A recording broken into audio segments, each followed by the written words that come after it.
So Ben, thanks for joining me. Appreciate it. You bet. Happy to be here. I think it's kind of fitting that we're in a conference room where you could train 75 employees because at the beginning, Faber Construction, you could probably fit all the employees in one living room. Correct.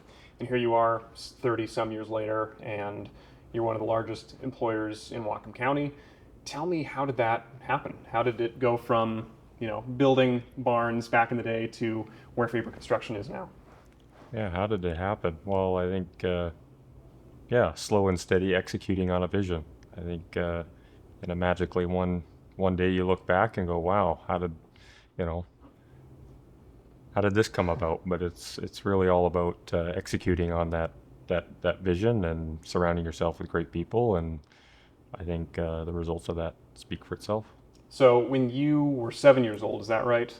Your father Rick started the company. No, it's the year I was born. Okay, so tell me that story. How did Faber begin? What was the beginning days like? Yeah, the story as I know it, I guess I should say, would be that, yeah, my dad out of high school started working for an agricultural builder, and a local builder, but it was pretty old school back then, and they really struggled with a sense of safety and whatnot. And um, the way I was told was that, yeah, he'd be climbing up rickety ladders, and there was no fall protection and all these other different types of things. And I think it just wore on him over the years. And at some point, he said, you know what, I think there's got to be a better way.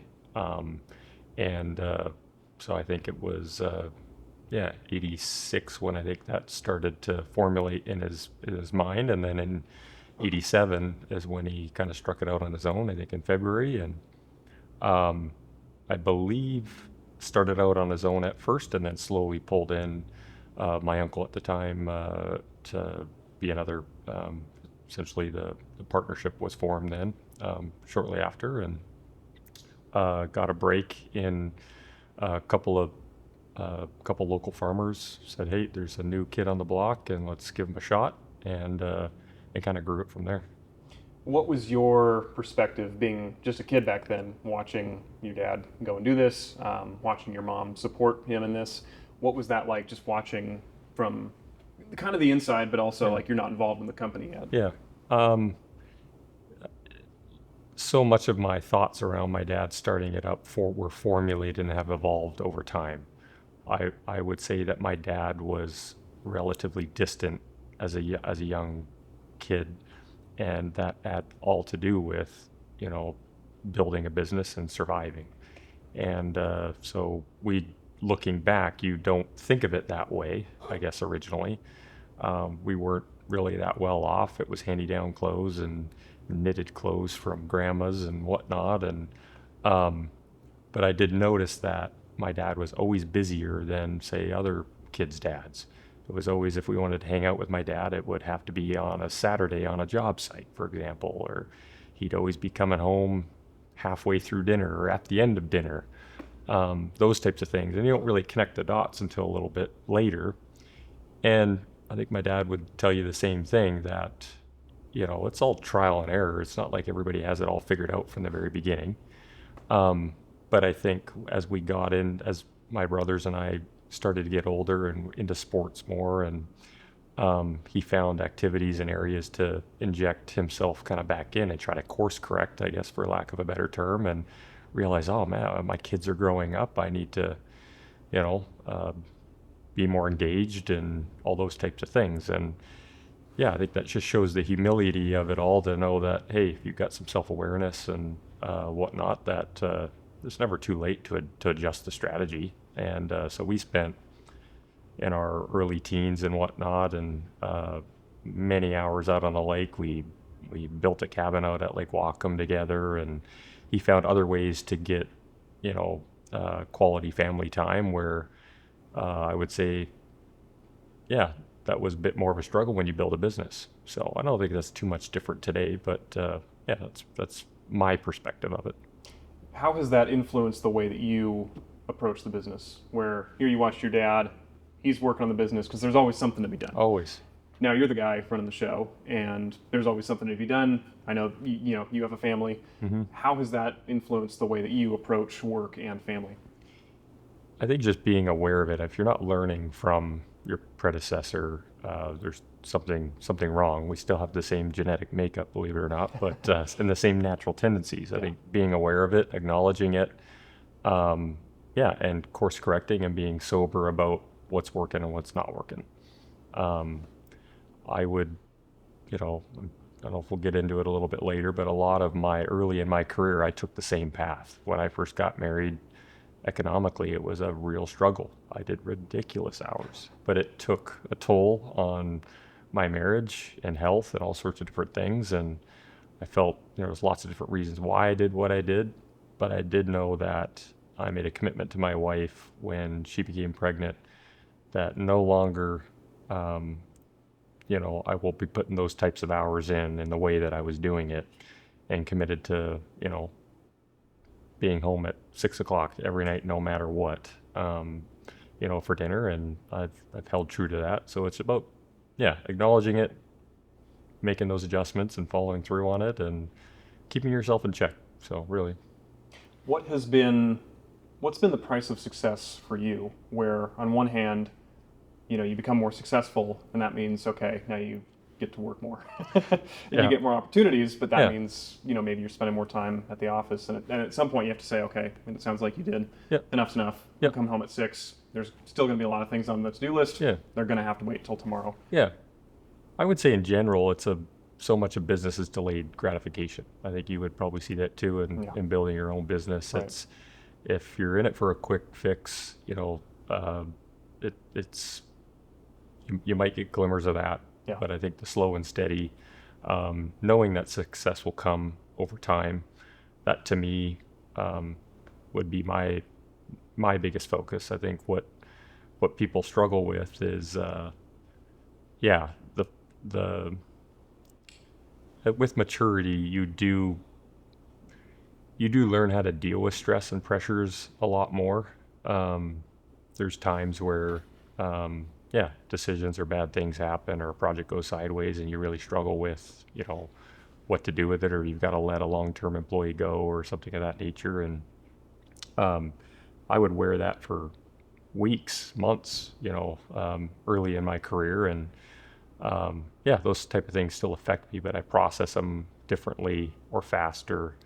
And I think that just comes with maturity over time as a leader. So, as leaders, is there a shortcut we can take to that learning, or is that something you just simply have to go through? You have to have enough reps doing it to gain that wisdom. Correct. I think you can.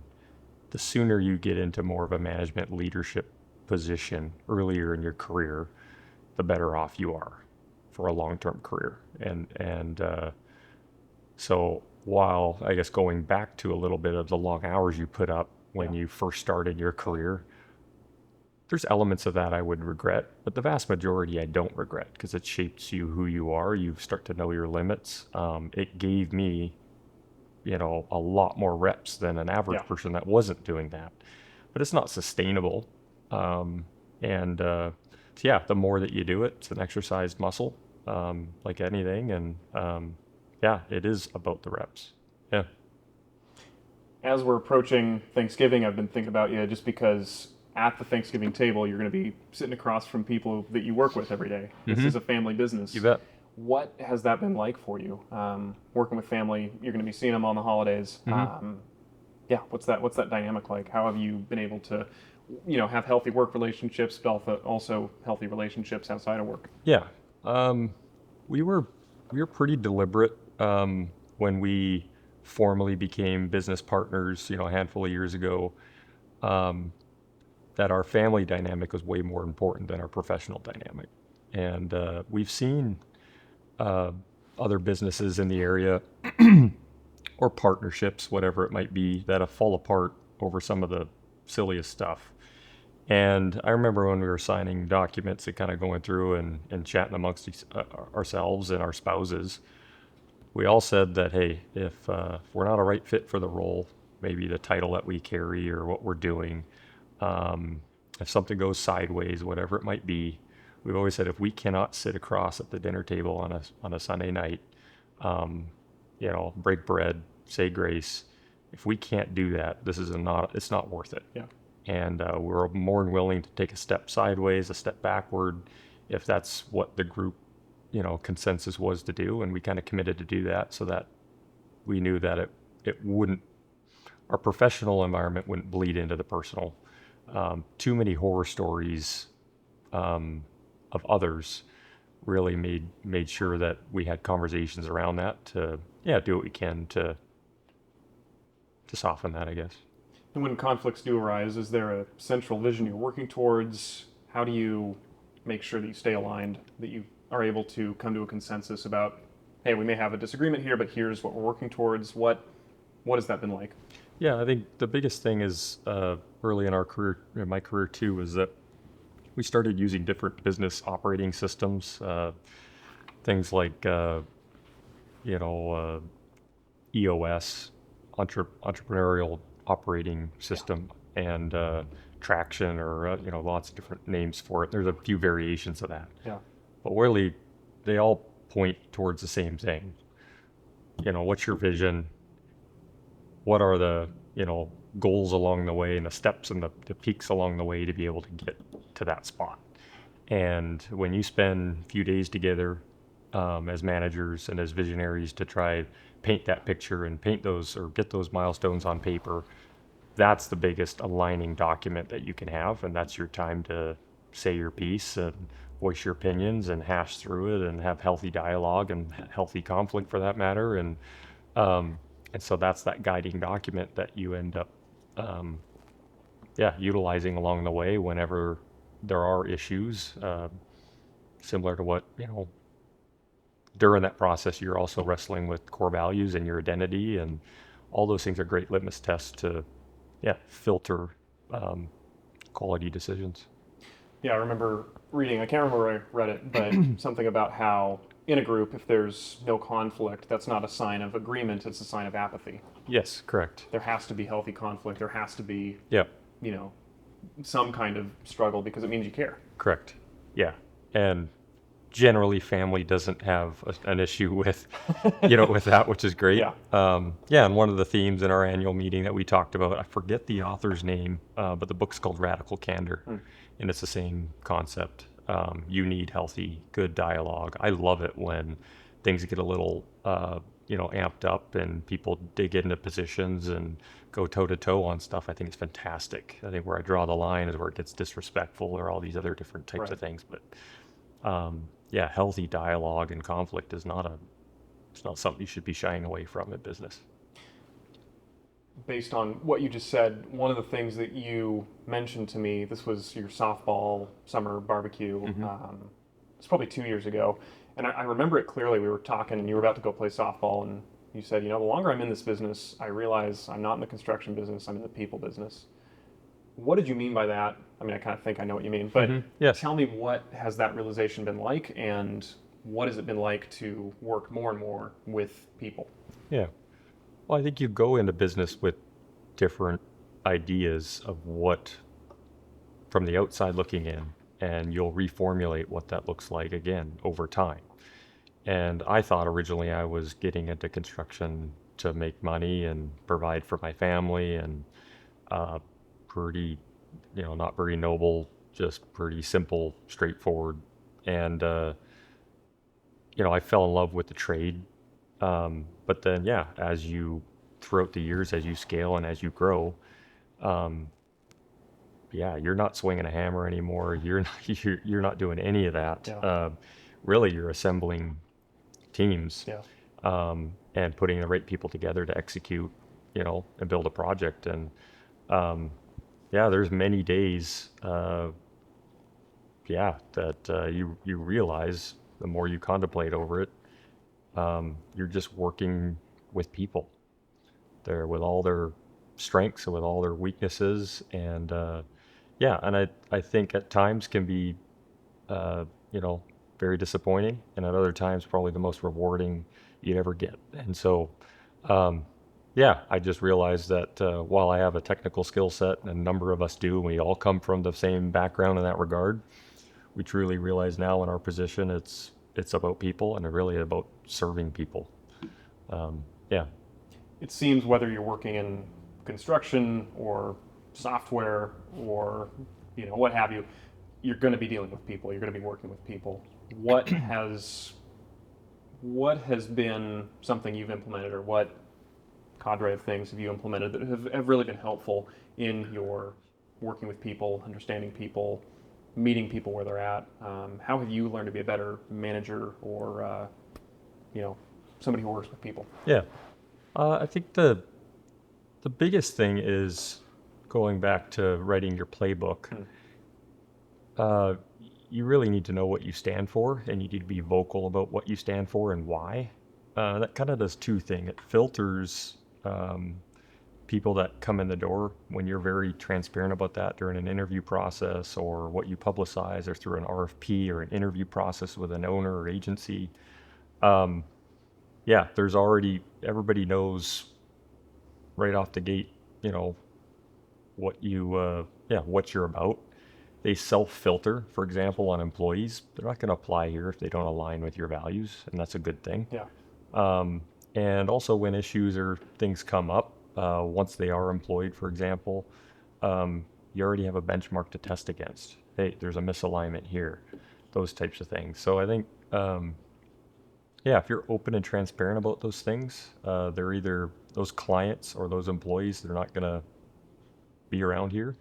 Um, yeah, so I think the biggest thing is just being open and transparent about who you are, and yeah, I think that's the first step. And what's that been like when? Because I went on your website just to see the history of Faber, and it seems like within the last few years, let's say the last 7 years, it's really been quite the hockey stick trajectory. What's that been like? Because you're still doing all the same things, right? So the job really hasn't changed, but it's just a lot more, Yep. and the scale is a lot bigger. Yeah. So what's that been like? How have you dealt with that? Yeah, I think, yeah, naturally yeah, there's a lot of different reasons why you scale. I guess a little bit of the context is when we first got into the business, uh, we were really struggling financially in 2008, 9, like everybody else was. And when you say we, do you mean you and your siblings? I would say the Faber family Okay. as a whole, Yeah. which includes the business. Yeah. And yeah, we were really struggling at the time, and so really the genesis of why even some of my brothers and I got involved was primarily to make sure that my parents were taken care of, and what ends up happening is you're really fighting for yeah, to build equity and capital, infuse capital back into the business, and so that's where it starts. You're clawing back and building, but then once you start to build that, and you are now on a real solid financial foothold, that's where the hockey stick comes into play. I mean, we reinvest heavily back into the organization, everything from heavy equipment to working capital, so that we can pursue larger and larger work. That's why you see on the numbers side that real hockey stick, because we spent years rebuilding that financial foundation, and now we've got a really awesome platform to jump off of, and there's not a lot that we can't pursue. Some of those old constraints are not there anymore. What do people not understand about being in a family business, or you running a business, and your dad starting it, you running the business, your siblings working in it, other family members? What do people get wrong about that or misunderstand about that? Oh, maybe the ease of it all, the perceived ease of it all. Yeah, part of that is, for me, myself personally, I didn't want anything to do with Faber originally growing up. I wanted nothing to do with it. I wanted to pave my own way and all that type of stuff that you say when you're young, Yeah. which is great. But I got challenged by a few people saying, well, that's not a bad thing to say, but you can also, your family, your dad you know, has built something here.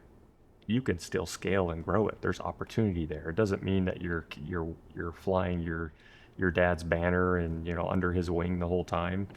You could still take it. You could still scale it, and that was kind of novel, and I never really thought of it that way. So sometimes, yeah, as a family, you go, oh, must have been pretty easy, jumping into an established organization. But yeah, it's not always the case. We have our ups and downs like any other organization, and yeah, it just needs really good people to push and to grow. Um, yeah, and I think some of the bigger weight that I still carry that I think is not unique to Faber. It's most businesses, people that employ a lot of people. Um, to feed family, we're up to somewhere around 180 plus employees.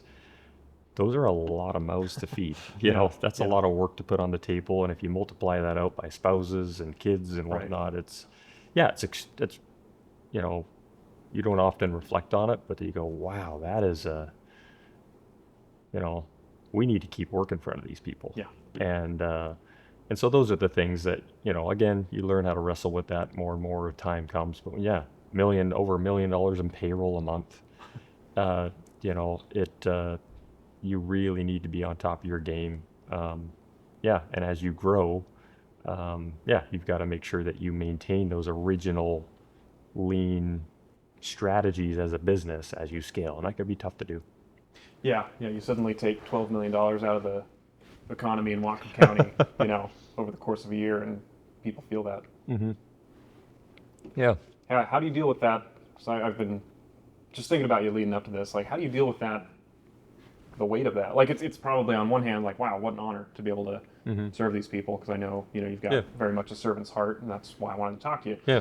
But it's also like, wow, that's a responsibility. Yeah. Yeah. No, no, without a doubt. I think, yeah, my brother, I've chatted with him about it too early in my career, but I think again, it's time in the seat and you start to, um, yeah, you don't, uh, I guess you get used to the pressure a little bit more, but I think, the biggest thing, I think the Faber family is uh,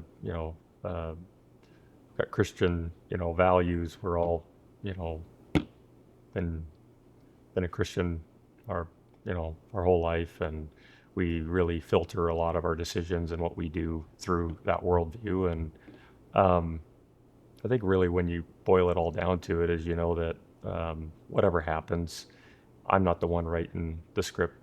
I firmly believe that God's got a plan and He's got a path, and it's already all carved out for me and for this organization. We're just conduits, and um, so you pray about it, you lay it before Him, and yeah, and I think the more that you trust, you have faith, yeah, it helps you put things into perspective and know that whatever happens, happens, and yeah, put your best foot forward and don't dwell on it too much. And I would say that, like I said, it's not something that coming to that perspective does not happen overnight. So going back to, you were reluctant to join the business. Mm-hmm. You eventually did. Yeah. Now you're the president of Faber Construction. What was that journey like for you? Yeah, I was probably like any other high school student, senior, not really sure what I wanted to do. I grew up, we had a farm up the road, so I started working milking cows and on a dairy farm at 12, and did that till I was 18. My plan was to continue in agriculture. I proudly said, well, I think I'm more successful in making more money than my siblings and whatnot. Well, this is just, and I don't have time for whatever my family's got going on. This is, paved my own way. But my employer at the time actually he didn't have any heirs, and he decided to shut his dairy operation down. And so when I think within a few months of me graduating, I lost my job. Hmm. And it was at that point where my dad had been trying to hire me for a while that said, "Hey, a couple bucks more an hour, you'd come work for me." Okay. So yeah, so while I've been doing construction as a kid too. Yeah.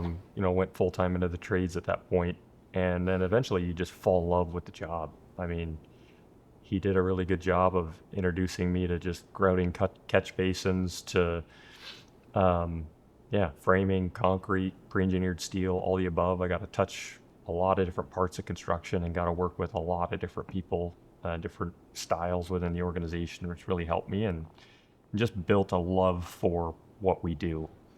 And so that I didn't think was, that was not my intention, I guess. And but I always knew that as I grew in the trade or the knowledge of the trade, um, that I had a thirst still for understanding the business.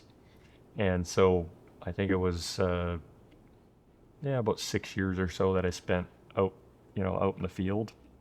And then I decided, hey, I'm not an academic, but I felt the need and the calling to go back to essentially go to college. And so I went for my construction management degree, of which I only finished, I had a year left that I did not complete. But I knew I needed a formal education if I wanted to get into the operational side of the business. And I've always had a desire, a thirst to learn in that capacity, and so outside of that, moved up to Vancouver, BC for a few years, and then moved back down and started whittling my way through every piece of the, I guess, office functions, everything from being a PE to an assistant PM and estimating and operations and those types of things, and something similar that I did in the field with those different positions. So yeah, it's a unique path, but I don't regret it. What do you owe your success to, or I guess I want to couch this in terms of a lot of family run companies, or when you're, one generation starts the company, the next generation buys into the company.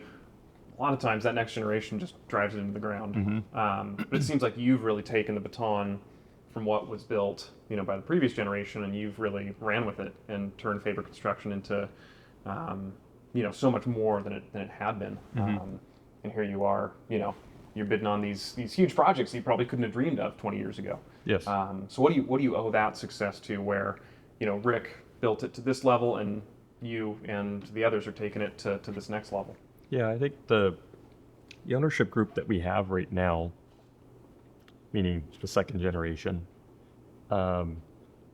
we were there when things were ugly.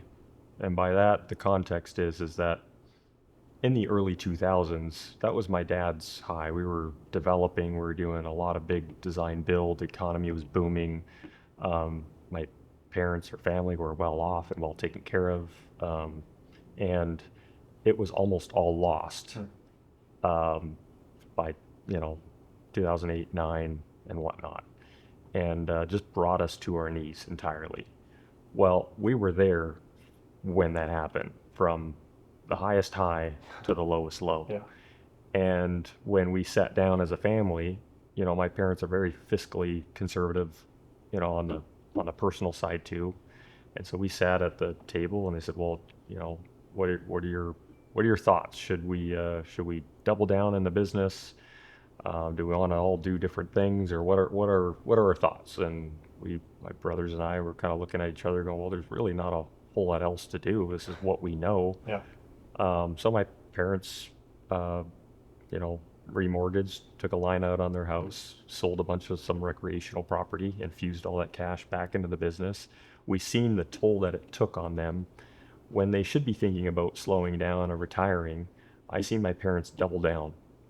My mom's cleaning schools that we do. My dad's working 6 days a week again, what he was doing early in his career. We've seen the sacrifices that they made late in their career.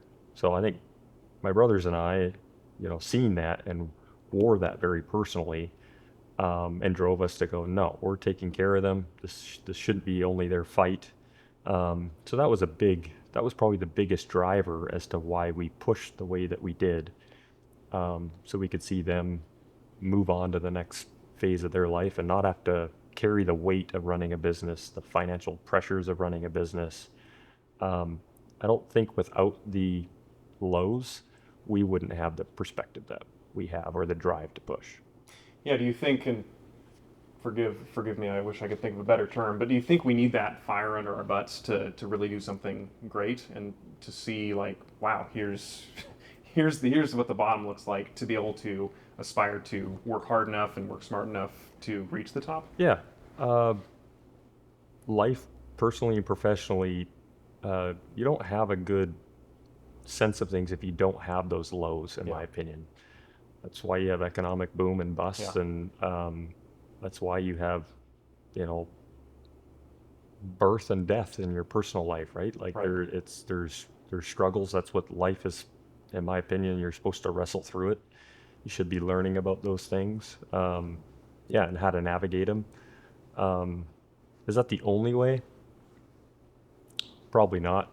Um, but I would say for the most part, I think it's an important part of your personal and professional development is, um, yeah, learning how to struggle, and how to wrestle with things and come to grips with things, and it makes the highs that much sweeter. Yeah, I think you need that juxtaposition in life. Mm-hmm. Oliver Berkman wrote this book called 4,000 Weeks, and in it he talks about going to the coast with his family Mm-hmm. and how it would have no meaning if we were to live for eternity, right? There would be no point in going to the coast because, oh, we can always do that next year. But the thing that gives it meaning is that this might not happen next year. Yep. Or maybe it does happen next year, but it might not happen in 10 years. Mm-hmm. And so the finitude of things, Yep. that's what infuses life with meaning. Yeah, I I could see that for sure. Yeah. One of the things I've been thinking about is how difficult it is to measure the things that matter, where it's become increasingly easier to measure the things that don't matter. So I wrote down just a few, right? It's things that are important but are hard to measure: culture, employee engagement, personal or spiritual growth, brand reputation. Unimportant but easy to measure, we've got clicks, we've got page views, we've got number of employees, we've got yearly revenue. How do you make sure that you are not too focused on the easy to measure but unimportant and focused instead on the important but harder to quantify? Yeah, I would probably say I would start with putting things in place, um, that drive the things that are hard to measure. By that meaning, for a number of years, we never addressed much of core values in our interview process. We weren't open about it per se. It's hard to quantify whether or not core values or your hiring around those things or how your culture is within an organization. And core values drive culture. So we said, you know what, it's very hard. It's hard to, be very tangible with that, but we're going to infuse it in a few of the areas that we know it needs to be so that the result, we get a different result out of our future potential employees.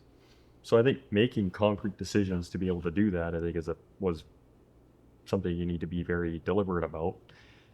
And the way, yeah, while you might not have a real way of calibrating or measuring it, you're going to get results out of it naturally, maybe not on the timeline you would expect. But for example, once we started doing that over a number of years, well, we started to interview and we would often get feedback from potential employees that would say, wow, I've talked to so and so, or I've heard or through the grapevine that, this is what you guys are about and this is what you guys do, and just phenomenal. What a great place to work, or whatever it might be. And you might have heard that once or twice and kind of be a little skeptical, Right. or where, Yeah. but when you hear it consistently, Yeah. you could say, wow, some of these concrete changes that we've made and addressing it and being open about it are resulting in feedback and saturation outside. So yeah, while you might not be able to, you know, take it to a dollar figure, you can start to see deliberate change in how your culture, is out and about and well and live, and you're getting direct feedback from people outside the organization. How have you been able to evaluate whether or not you have a healthy culture at Faber, whether or not you want to take it in a different direction, or work on culture? I feel like culture is such an important thing in a Yeah, company, and it yeah. seems like you've really been intentional about developing it and making sure we have the right people, the Mhm. right mindsets, the Yeah. right work ethic. Yeah. But it's hard to say what it is. It's Yeah. hard to you can go into a building and you can feel like you got that feeling of like Yeah. you've got good culture, but how do you actually quantify it? So how have you developed that culture within Faber? Yeah, I think we don't have it all figured out either, by the way. But but That's why I wanted to talk to you. yeah, yeah, exactly. Yeah. No, I think yeah, it was apparent to me early on, a few years ago that a lot of the construction industry in general um, don't touch base with their employees as often as Mm, they need to, and we're guilty of that at times too. You sure. get really busy or whatever it might be. I don't, again, don't know what the stats are, but I'm going to say the majority of construction employers don't do reviews, don't do check-ins with their employees and so a few years ago we decided to do that again. We, we do our annual check-ins and reviews with our employees where we touch base on literally everything: what's working, what's not working, what's appreciated, what's not appreciated, what are your goals and aspirations in this career, all those types of things. And then that has morphed into, that's not the only time you should be addressing those things. But what we've been forcing a little bit more is, one-on-one check-ins, and doing that through a little more informal setting, whether it's out for lunch or whatever it might be, but trying to find more time for more touch points to get more feedback. And then that will, trickle up to the managers and whatnot, and to be able to implement different changes and help with that. So I think it really starts with just getting um, feedback from your employees. Um, you need to be deliberate in working on those things. How do you set aside time to work on those things? Because to me, it seems, there's probably 100 things you could be doing right now. Mhm. And it feels like, okay, I want to focus on these things that I know I can check off my list. Whereas, okay, developing people or bringing up managers in the way that we want them to be brought up, or, whatever they're squishier topics, even though they are important. How have you managed to say, Ben, no, I have to focus on these things. These are the important things. These are the long term, you know, objectives that in 5 years they're going to pay dividends. Whereas it's so tempting to work on the thing that is due next Yeah. week. I'm sure you probably read some of those books too, right? Yeah, we're box checkers. We Yeah. want to do the easiest stuff first. Right. Yeah, and I would fall into the same category. We all do. Yeah.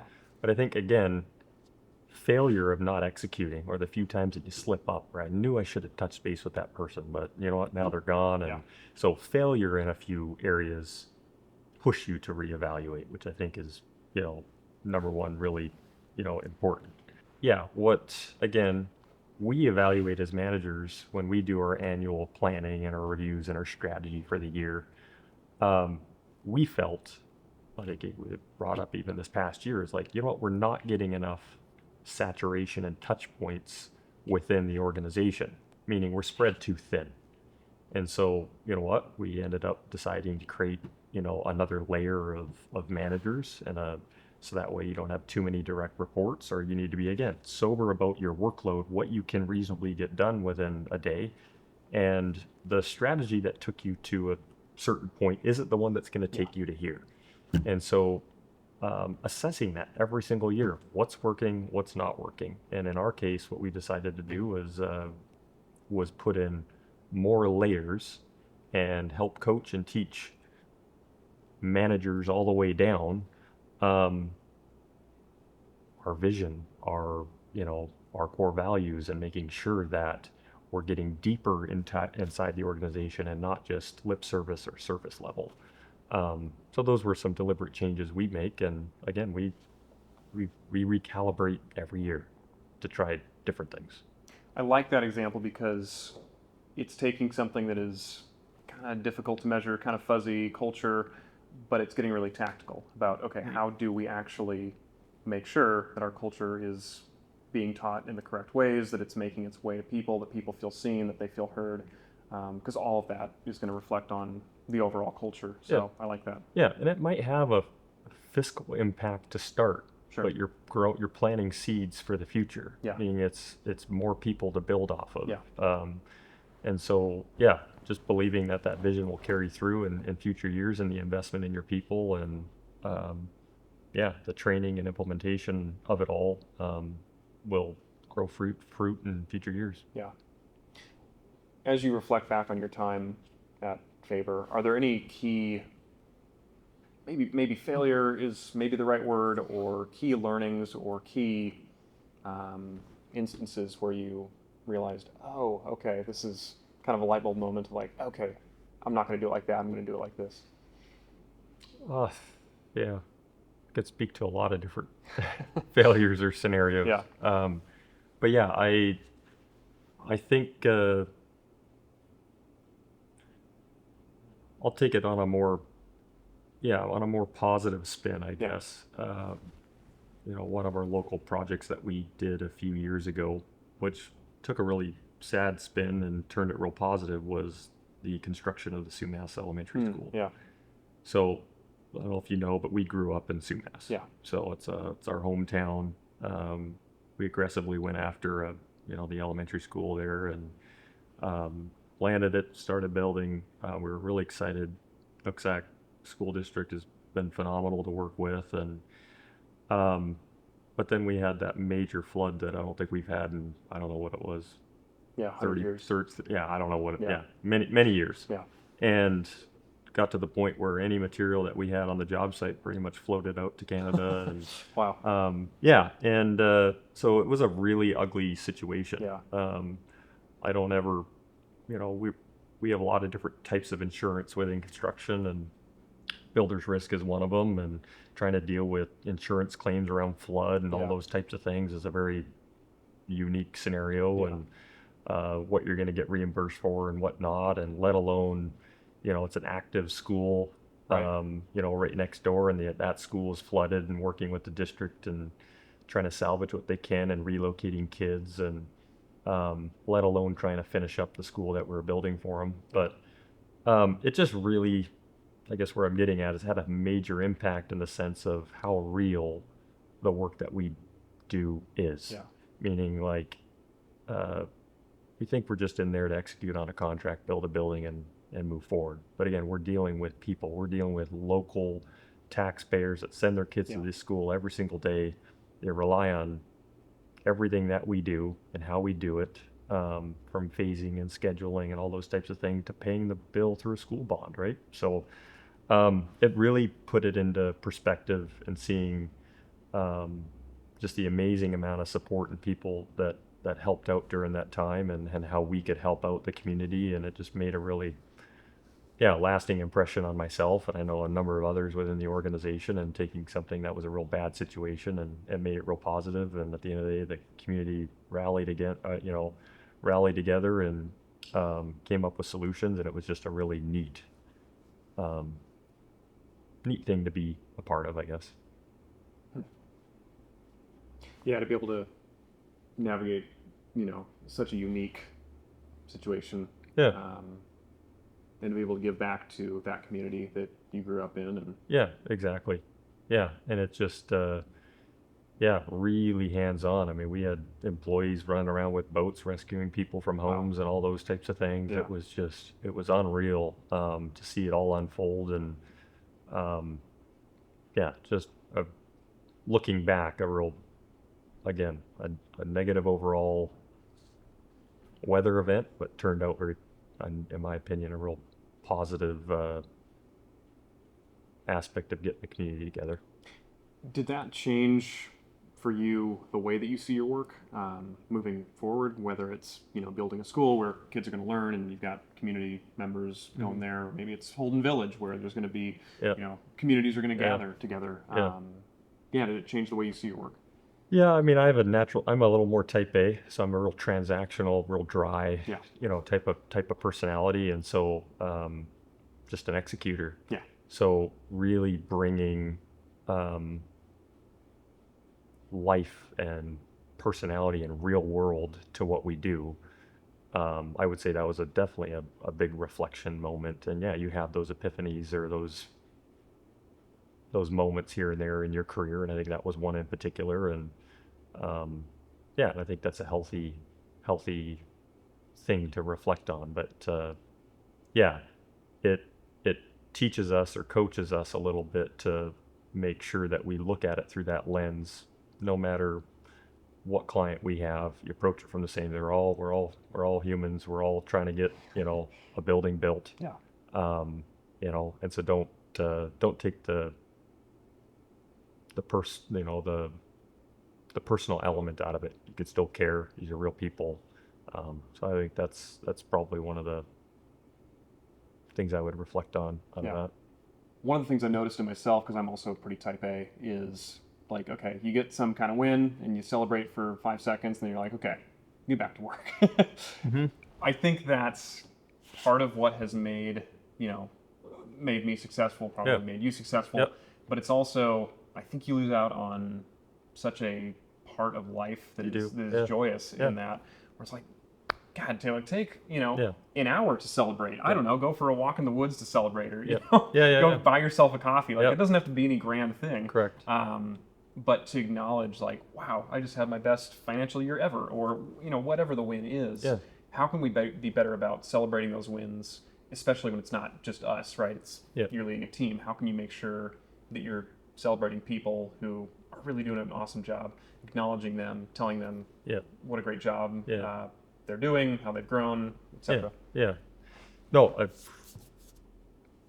yeah, great point for sure. And I would say, yeah, I definitely am cut from the same cloth. I struggle with the same thing. I'm on Yeah. to, celebrate, acknowledge it, and move on. Yeah. And, but I think, yeah, where we, what I would say to that is I think, we've done 360 reviews, for example. So a peer will review exactly what are they, everything about Ben Faber, the Yeah. good, bad, and the ugly. Yeah. And you kind of do that within your management structure and be open and honest about the strengths and weaknesses of that. And some of those natural tendencies can be called out through that process. Yeah. And again, knowing that is half the battle so that you can work on those types of things. Yeah. The other thing that you do is, I don't know, I've got mixed reviews on, personality tests, for example. But I think the fundamental thing out of that is that, I don't like putting people in boxes per se, but I think as long as you kind of know which way the wind's blowing for a natural Yeah. tendency of yours is healthy. Right. So I think the way we kind of deal with it is surrounding yourself with people that complement you where you fall short. Yeah. And I think it's the 5 working geniuses is something that we've used in the past. And so one of the working geniuses being a galvanizer. So being that rah. That is definitely not Ben Faber. Yeah. But making sure that, doing what you can to make sure that you have a few of those types of people within your organization and support them in that role. Right. And I think that's a great place to start. Yeah. First acknowledging, surrounding yourself with people that complement you, because in many ways, yeah, the executing part of it or your strengths or whatever Yeah. it might be complements, maybe what they struggle with. Yeah. Yeah. So being a very diverse team where you can complement, I think is, from our organization is important to cover those bases for sure. Yeah, if somebody's interested in developing more self-awareness to help to try to identify their blind spots, because we all have them, and it's something I've been kind of obsessed with in the last 6 months. Like, Yeah. what are my blind spots? Yeah. Like, by definition, I don't know what they are, but I'd like to figure out what they are so I can address them. How can we be better about addressing our blind spots and developing self-awareness? Yeah, I think soliciting that from people, being vulnerable enough to ask. Those are not things that we, I guess, naturally gravitate towards. But that was a big step for us to be doing those 2 exercises of Yeah. getting advice and being vulnerable with your peers, soliciting that, and then marrying that up against a whole host of other personality type tests to see where, what you naturally gravitate towards and what you struggle with. And then testing that monthly, quarterly, making sure you're exercising that muscle and encouraging and fostering that as well with others. We have got another team member that is on our team that same thing. Oh, I really struggle to give praise. These guys do really awesome, but I always forget, or it's just not, I grew up, a certain way and I was Right. never praised. So then I don't naturally Right. praise, or whatever the reason might be. Yeah. So if you're aware of that and your fellow, managers or group that you're in knows that as well, you can continue to get encouragement from those individuals to do that too. When I see a letter of recommendation come through or a little note from somebody, we're doing a water line through their neighborhood, wow, your crews are just phenomenal, Yeah. and thank you. What could be a very difficult situation, Yeah. your crews are amazing. and I'll get those notes, whether it's emailed or dropped off or whatever it might be. Well, I'm going to share that with the whole organization. Yeah. You know, might not, it could, might not have thought to do some stuff like that, Right. in the past. But again, knowing that that's a struggle of mine in particular, or whoever it might be, being deliberate about those things and sharing it. When you think about success for yourself, success for Faber Construction more generally, how do you think of that? Because I think there's a number of ways that we can define success. I think often the world defines success in a pretty one-dimensional way, where we look at these people who've achieved, great financial success, but you look at their lives, and their lives are just, I would never want to trade places with them. Correct. Yeah. How do you think about success? Sound like a broken record, but that evolves over time. Yeah. What maybe got you, what you thought was success, like you said, maybe financial or an employee count or a certain revenue target or whatever it might be. That's kind of where it all starts. But I think as you mature in your role at work and at home, it's quite a correction, throughout the years. And I guess where I put it is, trying to have as big an impact as you can in your local community, and to be a light in the world is so key for me. And so I think making sure that we're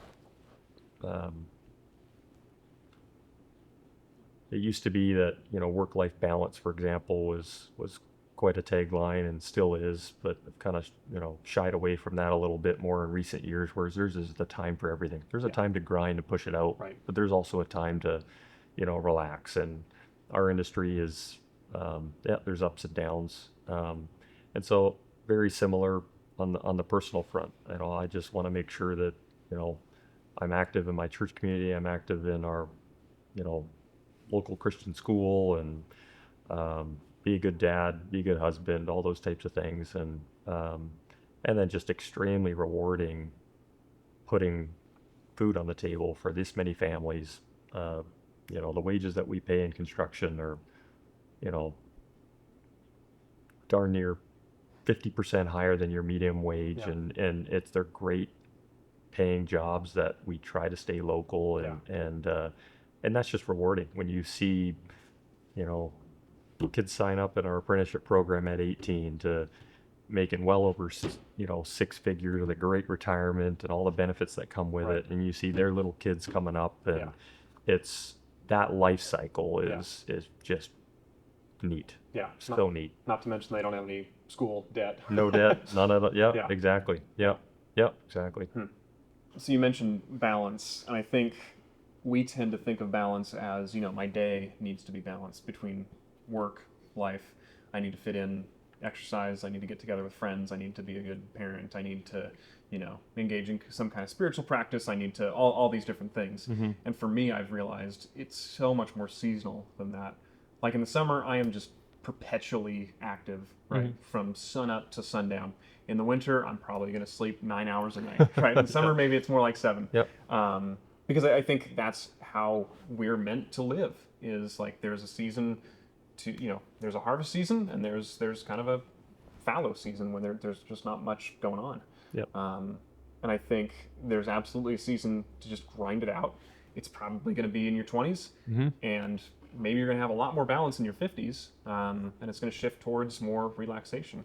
And I think it just depends on what kind of life do you want to live.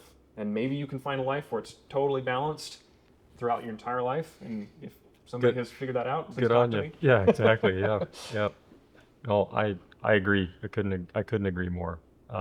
There's just a season for it all, and I think that's how life's meant to work. And I think some of it's trial and error. Yeah. Like what's good for you might not be good for somebody else. There's some people that need that 9 hours, 12 months out of the year, right? And there's others that don't. My brother, in fact, I think he survives quite happily on 5 regularly, and that's all he does. I don't know how he does it, but and he's probably the happiest of the crew. So it just I think God made us all differently, and I think you have to figure out what works for you. And Yeah. yeah, everybody has different limits and skills and ability to do that. And um, yeah, everybody has different desires within their personal life of what they want to, if they want to focus more on, yeah, community service or being involved in certain things, Yeah.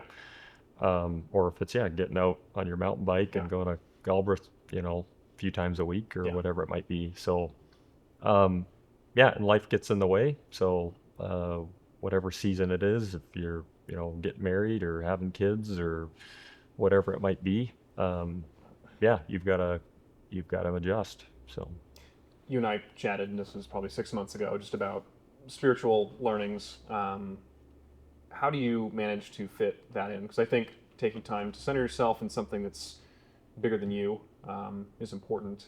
yep. What does that look like for you? Is it, do you do that in the morning? Do you have solitude time? Is that something that you do as a part of your day? What does that hmm look like for you? Yeah.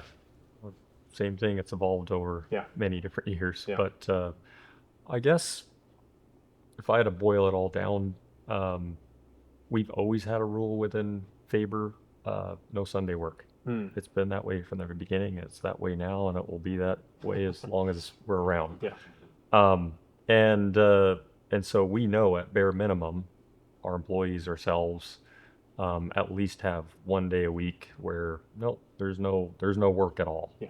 And I think that's been really good for us. Yeah. Being I don't know, call it like the Chick-fil-A of the construction Yeah. industry or whatever you Yeah. want to say. Um, yeah, and I think yeah, whether religious or not, it's good to recharge, Yeah. bare minimum. Yeah. And yeah, so outside of that, for me, yeah, going to church every Sunday is awesome. It's also just a general great family day. Yeah. Um, and I know that I can count on that Yeah. at least once a week. I go through cycles personally like anybody else does, whether it's, devotions or time in the morning or if it's evening or, different functions that you'll go throughout the week. So I would say that's more the variable side of it. Yeah. Um, and my consistency is my Sundays. And I Yeah. would say that that's generally the rule within the organization and the other people around us. Is there any advice that you give to other family run or family owned businesses? Probably the biggest thing is to get on the same page. Um, that would be, everything from the vision and your roles within the organization. That would be my biggest advice. Talk about the ugly, what happens when something were to happen. Yeah. Um, too often we jump too quick into partnerships or family or whatever we think it might all work out without a clear plan or vision. Um, Again, it goes back to we're all wired differently. We're all looking for different things, and so I think the more open you are about that plan and that strategy and who's doing what, when, and where, and what does success look like, Yeah. I think the better chance you will have at success. Yeah. One of the things I've been reflecting on is Taylor 10 years ago, so different from Taylor today. And to think, okay, more likely than not, Taylor 10 years from now is going to be so different from Wildly Taylor different. today. Yeah. Even though I think, like, oh, no way, like, I'm not going to change that much. Mhm. And so, to your point, we don't know what we're going to want. Even if we all go into it with the best of intentions, things change, right? Life changes, life happens, and you have no idea what is going to happen in, Yeah. the next day, let alone 10 Yeah. years. You bet. You bet. And I think that's why having weekly, monthly, and annual check-ins, whether it's Yeah. yourself Yeah. deliberately or with a team of people, that you're always recalibrating and reassessing to be on the same pages, Yeah. is just so key. It has been for us. Is there a formalized process for, because I've been thinking about, there's business check-ins, but there's also personal check-ins. Have you formalized a process for checking in with yourself about, how am I doing in different realms of life that matter to me, whether it be health or spiritual or work? We bleed it into our check-ins professionally. Yeah. Like we do touch on that, Yeah. even though it's a professional check-in. We always, want to encourage, hey, what's going on in life Yeah. and whatnot. Yeah. Outside of that, no, other than my check-ins with my wife Yeah. and whatnot, and what's working and what's not. Yeah. That's really how, you know, I deal with it. Yeah. Um, yeah, and I think yeah, probably something I could work on, I suppose. But I think um, yeah, so much of personal and professional do bleed in Yeah. to each other, which is good Yeah. in the sense that, you know, if you've got issues at home, they're gonna pop up at work, and if Right. there's issues at work, they're gonna pop up at home. Yeah. So it's good to make sure that um, there's some acknowledgement of that and how to help navigate or give space or time or Yeah. encouragement. Um, but I'm also still a little bit old school. My professional life is my professional life. Yeah. My personal is personal, and while I'm open about all of it, yeah, I reconcile the two a little bit, you know, differently. Yeah. So Yeah. they're together but still separate. Sure. What do you think is next for Faber Construction? I figure you've got, let's say, 20, 25 years left in this business if you choose to continue. Mm-hmm. Sounds like you will. What do you think is next? What are you looking forward to? What does the future hold? Yeah, I think we're still in growth mode, Yeah. which is what we're most excited about. Um, what's driving it more is a little bit different. Like I said, I think as long as we have great fulfillment out of our employees, um, and that there's a real thirst and desire there to scale and grow, Yeah. that will be our motto. We're always continual learners. We're you know, so that's not going to be a surprise. Yeah.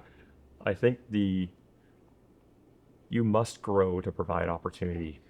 Um, there are people that want to plug in and play in an organization, but the vast majority want to use their God-given skills to continue to climb and to provide more for their family and to learn new skill sets and all those types of things. And I think as a business, I don't want to be the stumbling block to that ambition. Right.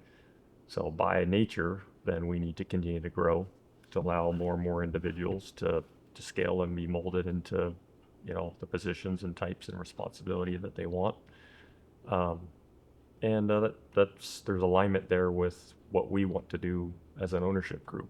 So um, bigger, more successful, a few more geographical areas, have more impact and more communities and then with more families. So don't see that. I don't see that changing. Yeah. Just see the pie getting bigger. Yeah. Yeah. Well, it's interesting that you started with saying that it's really driven by the employees, right? It has to be something that they want as well. It can't Yep. be the ownership group just dragging everybody along. Correct. Like the people need to want to, you know, fulfill their potential within the organization as Yep. well. Correct. Yeah. Which is at times what people will tell you is counterintuitive. Well, aren't you, you know? Yeah. But no, it is. You're providing opportunity. You're serving them, and I don't know. It sounds so cliche, but it's really true. Yeah. So Yeah, I was talking with for the first episode of this show. I was talking with Dave Flynn, and he was saying, you know, people think that I'm at the top of the pyramid, but really it's the inverted pyramid. There's just more and more people I support Yep. as I, you know, continue to grow in leadership. yep. No, and it's true. That's what I mean. A lot of those old cliches and whatnot, a lot of them are wrong, but that one in particular is Yeah. spot on. Yeah, number of cliches have stuck around because Yeah. they're right. For that reason. Yep. Yeah. So my last question for you today is: how would you like to be remembered? Yeah, I think. Yeah, you kind of threw that out there a little bit earlier too, and I think the more I noodled on it, yeah, it's probably pretty cliche, but I think uh, being known as just a good, God-fearing man that supported his family and his community, and yeah, it doesn't need to be that much more glamorous than that. Yeah, you want to have an impact, but I want what everybody else wants, you know. Healthy kids, healthy, you know, family, spouse. I want to have as much impact on people as possible and give the glory to God. So it's really that simple when you boil it down. Yeah, sounds like a wonderful legacy. Yeah. Ben Faber, thank you. Thank you very much, Taylor. Appreciate it. Yeah. It's good.